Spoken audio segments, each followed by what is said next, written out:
শেষ। আর একজনকে ধন্যবাদ না দিলে হবে না, সেটা আমার পাল্লাদারকে। আমি যেগুলো জিজ্ঞাসা করেছিলাম আপনারা শুনলেন, সদুত্তর পেলেন, আমিও শুনলাম বসে বসে, আপনারা শুনলেন বাইরে বসে।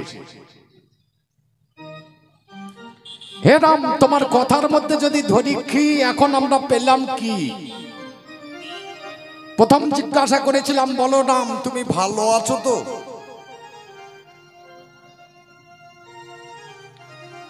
কেমন শুনলেন? একটা মানুষ বেড়াতে গিয়ে যদি 1 টাকা হারিয়ে যায়, সে 20 বার খোঁজ করে। আর কেউ যদি বউ হারিয়ে যায়, সে কবার খোঁজ করবে?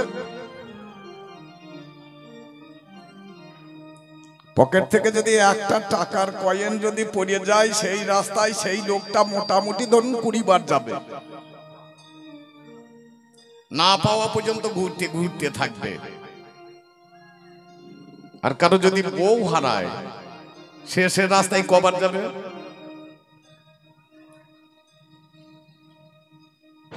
সামনে যাচ্ছে রাম, তিনি পরম ব্রহ্ম, মাঝখানে যাচ্ছেন সীতা, সে হচ্ছে মায়া, আর পিছনে যাচ্ছে লক্ষণ। তাহলে যতদিন মায়া না যাবে ততদিন ভগবানে পাওয়া যাবে না। তা মায়াটা রাবণ চুরি করে নিয়ে পালালো, এবার ভগবানকে পাবে কে? কথা বললেই তো আর হবে না। সামনে রাম যাচ্ছে, সে পরম ব্রহ্ম, মাঝখানে সীতা, সে যদি মায়া হয়, সেই মায়াটাকে রাবণ নিয়ে পালিয়েছে, তাহলে ভগবানকে তো পাওয়া উচিত সবার। মায়াটা তার নাই, রাবণ নিয়ে পালিয়ে গিয়েছে লঙ্কায়। চিন্তা করুন বসে বসে। কথাগুলো আমি শুনছিলাম, আর ঘরের ভিতরে বসে বসে আমি মনের মধ্যে কিছু কিছু ভাবছিলাম। মানে এমনিতেই কিছু হারিয়ে গেলে তার মাথার ঠিক থাকে না, এর তো বউ হারিয়েছে, মাথার ঠিক থাকবে না, এ উল্টো পাল্টা কিছু বলবে।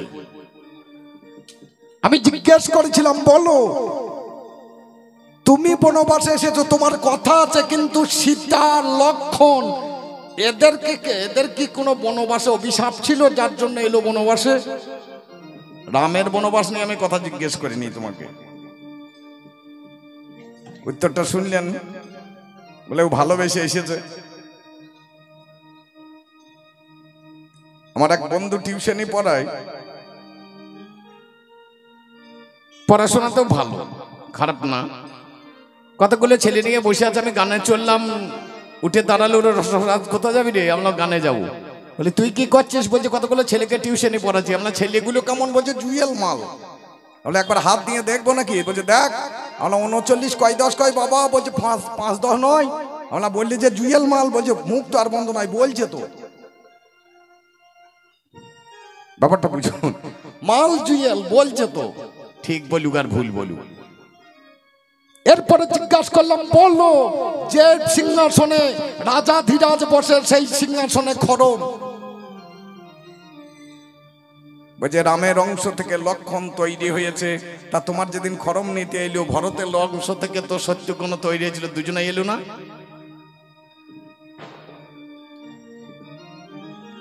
যদি রাম যেখানে যাবে সেখানে যদি লক্ষণ যায়, তার অংশ থেকে তৈরি হওয়ার ফলে, তাহলে যেদিন তোমার খড়ম নিতে এলো, সেদিন ভরতের সঙ্গে শত্রুঘ্ন আসা উচিত ছিল। এর অংশে তো উমাল। তাহলে কথাগুলো কিরকম যে কেরম লাগে না? আসলে সব জিনিস এক জায়গায় এক করে দিলে হবে না, তাহলে বাবা লটাপটি হবে। আমরা স্বামী স্ত্রী দুজন যাচ্ছি মেলা দেখতে, আমার ছেলেটা সঙ্গে আছে, বাচ্চা ছেলে, খুব জ্বালাতন আরম্ভ করছে, মা একটা আইসক্রিম কিনে দাও, আইসক্রিম কিনে দাও। তো বলছে দিচ্ছি দাদা। একটা আইসক্রিম কিনে দিয়েছে, খেতে খেতে অর্ধেকটা খাওয়া হয়েছে, ধুলোই পড়ে গিয়েছে।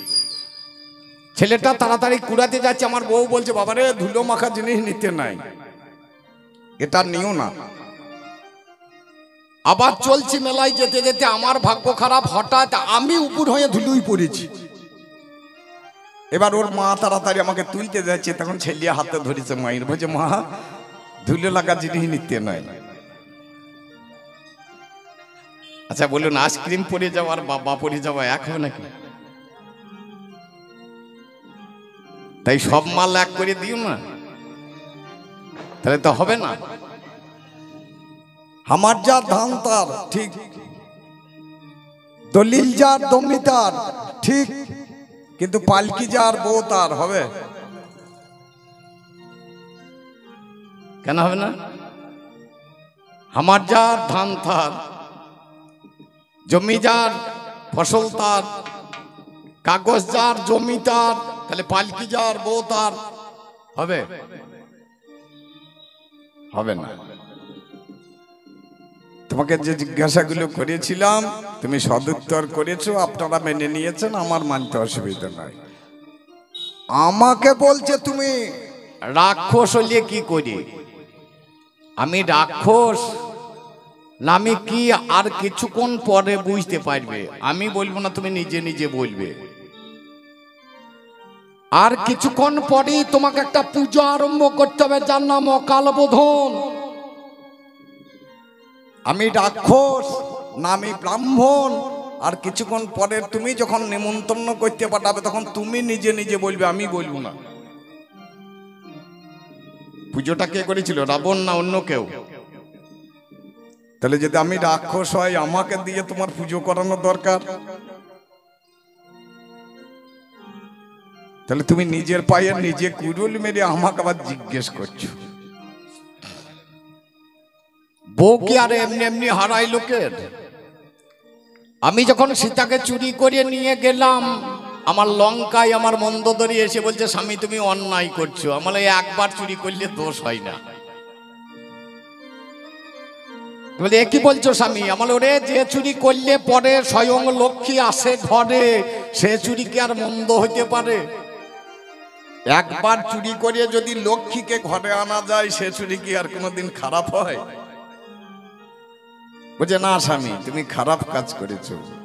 খারাপ করিনি, আমি চোরের ঘরে চুরি করেছি, আমি যার তার ঘরে চুরি করি নাই। যার বাড়িতে চুরি করেছি সে হচ্ছে বড় চোর, সে সোনা মানে বালি বধ করেছে। সে চুরি করলে দোষ হবে না, আর আমি চুরি করলে দোষ হবে কেন? তাহলে চোরের ঘরে চুরি করা কোনো অপরাধ নেই। তবু বন্দোদরী বারবার বলছে, এমন সময় বিভীষণ এসে দাঁড়িয়েছে। ওই যে দাদা রাম ভগবান তুমি তার বউকে ফিরিয়ে দাও। আমি বললাম আর থাকা যাবে না, পদাঘাত করে বের করে দিলাম। যে রাজার কাজে বাধা দেয় এরকম পূজার দরকার নাই। বললাম এখান থেকে লঙ্কা থেকে বেরিয়ে যাও। রাম তুমি জানো না তুমি কুঠার, কিন্তু তুমি কাটতে পারবে না। এক ব্যক্তি একটা কুঠার কিনেছে কামারশালায়, কুঠারটা নিয়ে আস্তে আস্তে খুব রোদ লেগেছে, একটা গাছের তলায় বসেছে আর ঝকঝক ঝকঝক করছে। গাছটা থরথর থরথর করে কাঁপছে। বলছে কাঁপছো কেন? বলছে তোর চকচকানি দেখে। বলছে তোমার ভয় নাই, তোমার বন্ধু যতদিন আমার ফুটোয় না ঢুকেছে আমার কিছু করার নাই। গাছের ডাল কেটে যতদিন বাঁট না ভরেছে কুঠার তো আর কাটতে পারে না। তুমি রামরূপ কুঠার আমি জানি। মন্দোদরী বারবার বলছে স্বামী তুমি ফিরিয়ে দাও। আমি আর থাকতে পারলাম না। কেন এনেছি? আমার এই এক পাঁচালিতেই আমার পালা শেষ। কেন এনেছি এ রামে ধনে? কেন কেন এনেছি? কেন এনেছি এ রামে ধনে? কেন এনেছি এ রামে ধনে? কেন এনেছি এ রামে ধনে? কেন এনেছি এ রামে ধনে? কেন এনেছি রামে ধনে? কেন এনেছি এ রামে ধনে? কেন এনেছি? বাবার জিনিস কিনে আনলে হবে না, আগে তাকে যাচাই করতে হবে। আমি গুরুদেবকে বলেছিলাম, গুরু গো আমি যে সব কথা দিয়েছি, আমি রাজা হবার সময় একটা কথা দিয়েছিলাম। আমি মন্দোদরীকে বিয়ে করার সময় আমার মন্দোদরীকে আমি একটা কথা দিয়েছিলাম, সে কথা আমি রাখতে পারছি না, কি করব? গুরুদেব আমাকে উপদেশ দিলেন, যদি এই রকমের নারী কোথাও পাও তাকে নিয়ে তুমি লঙ্কা ধামে নিয়ে আসো, তবে তোমার কথাগুলো পূর্ণতা পাবে, তাছাড়া হবে না। এই রাজ্যের রাজা ছিল আমার দাদা, তার নাম ছিল কুবের। দাদা উঠলো রাজা হবার জন্য, বলল আমাকে যদি রাজা করে দাও সোনার ঘাট বসিয়ে দেবো, সোনার ঘর বানিয়ে দেবো, তোমাদের খাবার অভাব রাখবো না। দাদা বসে পড়লো, আমি উঠলাম। আমি বললাম আমি তোমাদেরকে সোনা দিতে পারবো না, আমি ভিখারির ছেলে, আমার টাকা পয়সা নাই। আমি তোমাদেরকে গোটা দিন খাবার দিতে পারবো কিনা তাও বলতে পারছি না, তোমাদের সুখে রাখতে পারবো কিনা তাও আমি বলতে পারছি না, তবে আমার মৃত্যুর আগে দিন পর্যন্ত ভগবানের যুগল তোমাদেরকে একবার আমি দেখাবো, যদি আমাকে রাজা করে দাও। তখন প্রজাবর্গ চিন্তা করলেন, অনেক খাবার খেলাম, অনেক সোনা পড়লাম, অনেক সোনা দেখলাম, কিন্তু ভগবানকে তো চোখে দেখি নাই, তাহলে রাবণকেই রাজা করে দাও। তাকে রাজা করলে যদি একবার ভগবান দর্শন হয়, তার মতো কি আর আনন্দ আছে। মন্দোদরীকে বিবাহ করতে গেলাম। মন্দোদরী বলেছিল তোমাকে আমি বিবাহ করব না। বলো কেন গো? আমি ত্রিভুবন বিজয়ী লঙ্কেশ্বর। মন্দোদরী বলেছিলেন তুমি যদি আমাকে কোনোদিন ভগবানের যুগল দেখাতে পারো তবে তোমার গলায় আমি মালা দেব, তাছাড়া তোমার গলায় মালা দেব না। হলো মন্দোদরী গো, আমি তোমাকে কথা দিচ্ছি তুমি আমাকে বিবাহ করো, আমার মৃত্যুর আগে দিন পর্যন্ত তোমাকে ভগবানের যুগল আমি দেখাবো দেখাবো দেখাবো। গুরুদেবের কথা মতো আমি চারিদিক ঘুরে বেড়াই পুষ্পক রথ নিয়ে, কিন্তু পাই না। শেষকালে আমার একটা ভগ্নী ছিল, তার নাম হচ্ছে সর্পনখা। সে একদিন এসে খবর দিলেন একটা নারীর কথা, আমাকে পরিচয় দিলেন, আমাকে সব বললে। তখন আমি বুঝতে পারলাম আমার গুরুদেবের ইঙ্গিতগুলো সব মিলে যাচ্ছে। আগে জানেছি, তারপর শুনেছি। আমি জেনেছি শুনেছি সে কথা মেনেছি, ওরে তবেই তো এনেছি ধনুকে ভাঙা।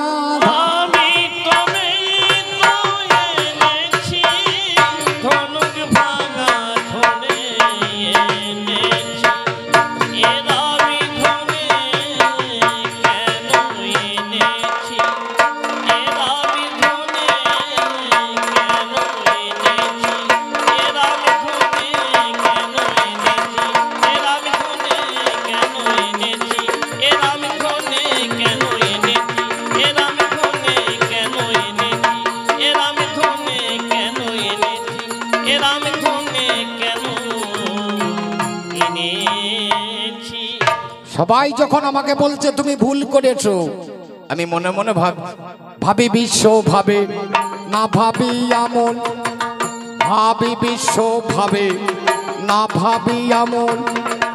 দুরন্ত রাবণের চূড়ান্ত এ ভুল, ভাব নয় হে ভুল আজ ভাব সূক্ষ্ম স্থূল। ভাব নয় হে ভুল আজ ভাব সূক্ষ্ম স্থূল।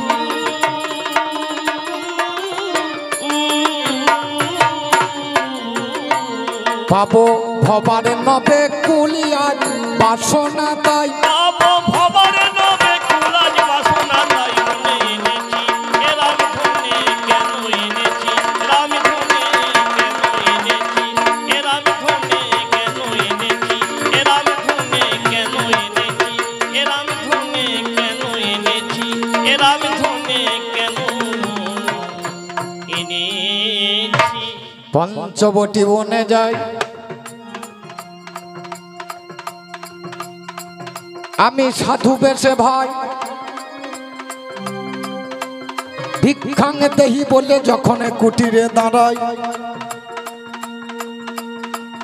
মা জননী সীতা দেবী যিনি কোন কর্ম করলো, তিনটি ফল নিয়ে এসে আমার কাছে এলো। আমি করজোরে দাঁড়াই এলাম, এ ভিক্ষা তো নয়। অন্য ভিক্ষা থাকলে তুমি দেবে তো আমায় মা, আমি এ ভিক্ষার জন্য আসি নাই। তুমি যে ভিক্ষা নিয়ে এসছো ভিক্ষা আমার বাড়িতে আছে। তুমি যে তিনটি ফল নিয়ে এসেছো ধর্ম অর্থ কাম, এই তিনটি ফল আমার লঙ্কাতে আছে, এগুলো আমি চাই না, আমি তোমার কাছে ভিক্ষা পাচ্ছি। বল বাবা আমার বাড়িতে থাকলে দেব। বলে মা আগে তীর্থ করো। বলো দেব দেব দেব। তুমি হলে সেই ফল, আমার সঙ্গে যাবে, তবেই আমার মুখ্য ফলে যতনেই আসিবে। বাইরে বেরা হয়ে সীতা আমার কাছে দাঁড়ায়, পুষ্পক রথে আমি কখনো চাপি নাই। বাছা রে, আমি তো কোনোদিন পুষ্পক রথে চাপি নাই। আমাকে চাপিয়ে নাও, চুলের মুষ্টি ধরিয়ে সাথে রথেতে চাপালাম। আমি চুলের মুঠি ধরে সেদিন রথেতে চাপালাম। ওরে চুলের মুষ্টি ধরে সেদিন রথেতে আমি চাপালাম। চুলের মুঠি ধরে সেদিন রথেতে চাপালাম। লঙ্কায় যাব বলে রথ উড়াইয়া দিলাম। আমি লঙ্কায় যাব বলে রথ উড়াইয়া দিলাম। তাহলে খুব চিন্তা করে দেখুন, আমি হাতে ধরলাম না, আমি পায়ে ধরলাম না, আমি কোনো জায়গায় হাত দিলাম না, তার কেসে ধরেছি। তাহলে রাবণ খারাপ মানুষ নাকি? মানুষের চোখে রাবণ খারাপ মানুষ। একদিন আমি আমার মা দুজনে যাচ্ছি লোকপাড়া, তখন আমাদের লোকপাড়ায় ব্রিজ ছিল না, একটা বাঁশের সাঁকো তৈরি করা ছিল, একটা কানা নদী আছে, নদীটা পার হয়ে যেতে হতো। যেতে যেতে মাঝখানে গিয়েছি, মাছ দুটি ভেঙে গিয়েছে, আমিও জলে পড়েছি, মাও পড়েছে। আমি কষ্ট করে উপরে উঠলাম, মা উঠতে পারছে না। আমি বললাম মা ধরবো, বলে ধর, আমি মারা যাবো, আমি উঠতে পারছি না, আমি ধরতে যাচ্ছি। তা বলছে তোর বাবা যেখানে ধরেনি সেইখানে ধর। বলুন কোথা ধরবো? একমাত্র ছেলে সে জায়গা ধরতে পারবে, বাবা ধরতে পারবে না। সেই জায়গা কোথায়? বাবা কোনোদিন কেস আকর্ষণ করতে পারবে না মায়ের, এটা ছেলেই বাবা করতে পারে। ছেলেই বাবা করতে পারবে। নিয়ে এলাম তাই কেসে ধরে, ছেলেই বাবা করতে পারবে, ধরে নিয়ে এলাম তাই কেসে। ছেলেই বাবা করতে পারবে। আগে দাঁড়িয়ে দাঁড়িয়ে দেখলাম কেসে, তারপরে ধরেছি কেসে। আগে দাঁড়িয়ে দাঁড়িয়ে দেখলাম কেসে, তারপরে ধরলাম কেসে। নিয়ে এলাম লঙ্কায়। লঙ্কায় যখন নিয়ে এলাম, আমার আনন্দের আর শেষ নাই। আমার যে শোক ছিল, ও শোকগুলো সব দূরে চলে গিয়েছে। একে রাখার আর জায়গা পেলাম না। একটা জায়গা আমার আছে লঙ্কার মাঝখানে, যার নাম হচ্ছে অশোক কানন। বাবা শশক নাসিয়া অশোক লোভিতে, শশক নাসিয়া অশোক লোভিতে, রেখেছি অশোকে জনক দুহিতে, আপনার রহিতে আজ সকার্য সাধিতে। আপনার রহিতে আর সকার্য সাধিতে।